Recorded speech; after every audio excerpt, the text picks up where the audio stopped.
Permit me to introduce to you the High Legislature of the Presidency of the Federal Republic of Nigeria, Peter Gregory Obi, His Excellency. You are welcome, sir.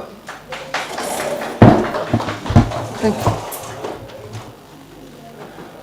Good morning, everybody. Our party chairman, our DG, and all the stakeholders of our party present, gentlemen of the press. Good morning. This is a press conference.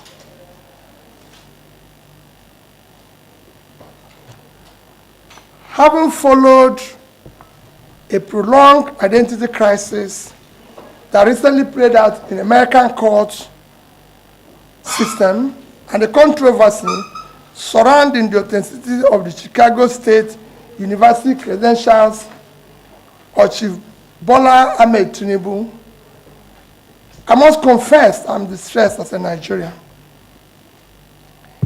In addition to the barrage of media frenzy that the matter has triggered at home and abroad, I have had the unwholesome burden of responding to embarrassing questions about the Nigerian overall credibility as a nation to privileged audience and individuals both at home and abroad in different parts of the world I've traveled recently. To the outsiders, the entire Chicago University matter, as well as Chief Bola Ahmed TINUBU's many other lingering identity question marks, have further worsened Nigerian less than glorious image internationally. Uninformed outsiders now see every Nigerian as a fraudster, certificate forger, or identity thief. The controversy is unnecessary, just as the implicit global embarrassment could have been avoided. In my opinion, Chief Bola Ahmed TINUBU should have saved the nation and himself this protracted embarrassment and undue anxiety.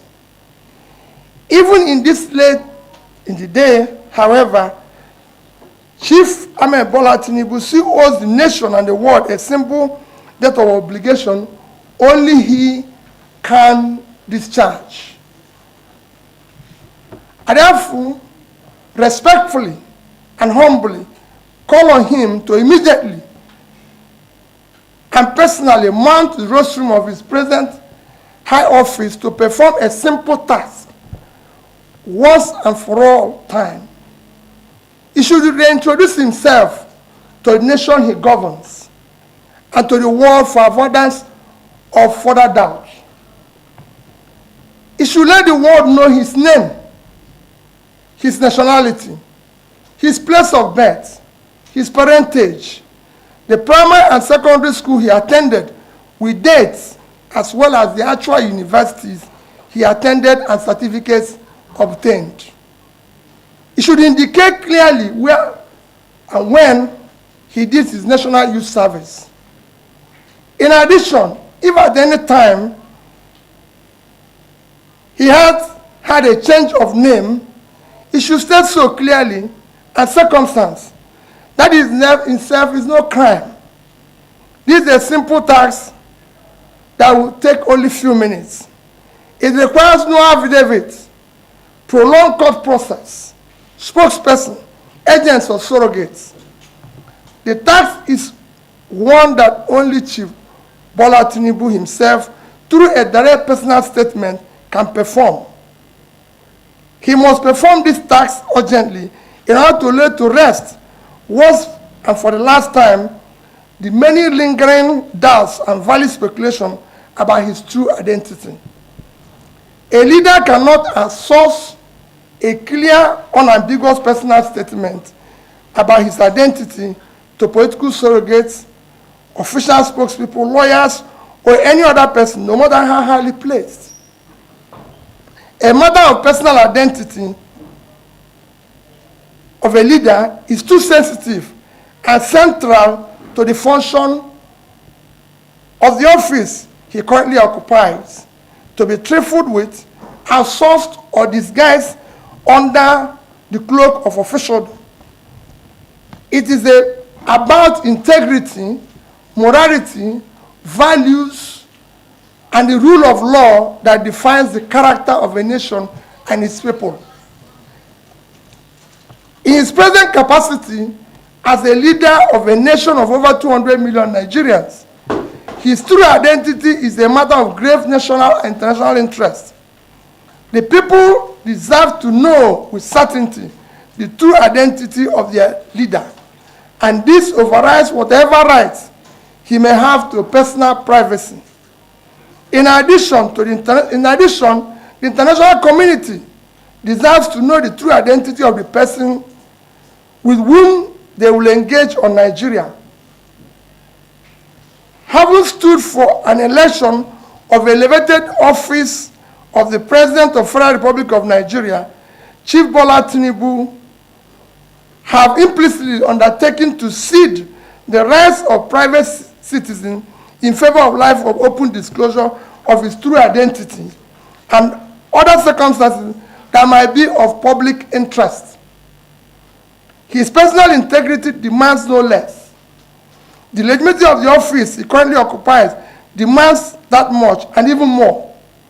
Respect for the integrity and esteem of the Nigerian nation within the Committee of Nations makes it even more incumbent and compulsory. It is time to do the right thing. Long live the Federal Republic of Nigeria. I will not just start by giving you my academic record. I will start by introducing myself to you. My name, given name at birth by my parents, is Peter Onwubasi Obi.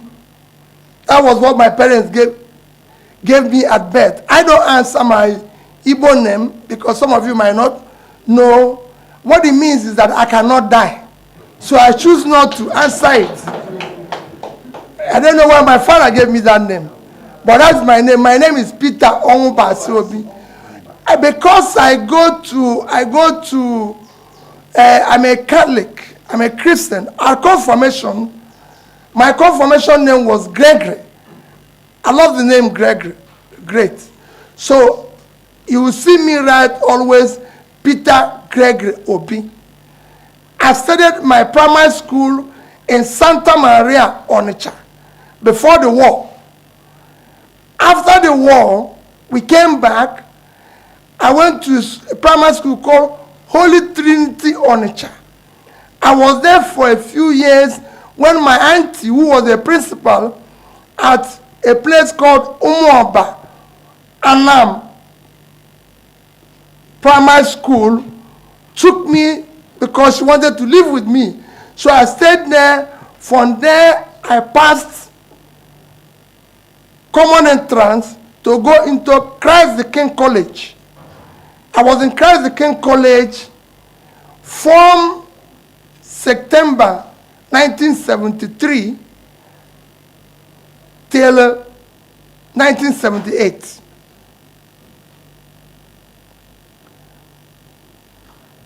I then went to University of Nigeria, Nsukka, from 1980 to 1984. Read philosophy. I had a BA, second class in philosophy. Thereafter, I've been to so many other institutions for training, which I will show you by CV before you leave now. And I'll make sure I have it circulated. And I can claim to be an alumnus of some of those schools that I went for training, among which include Lagos Business School,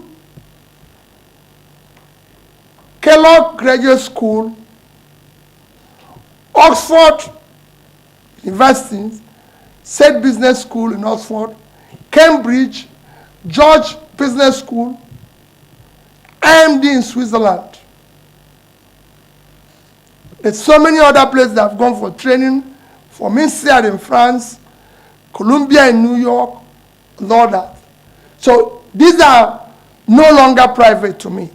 Everything I read or any thing that these programs I participated are documented.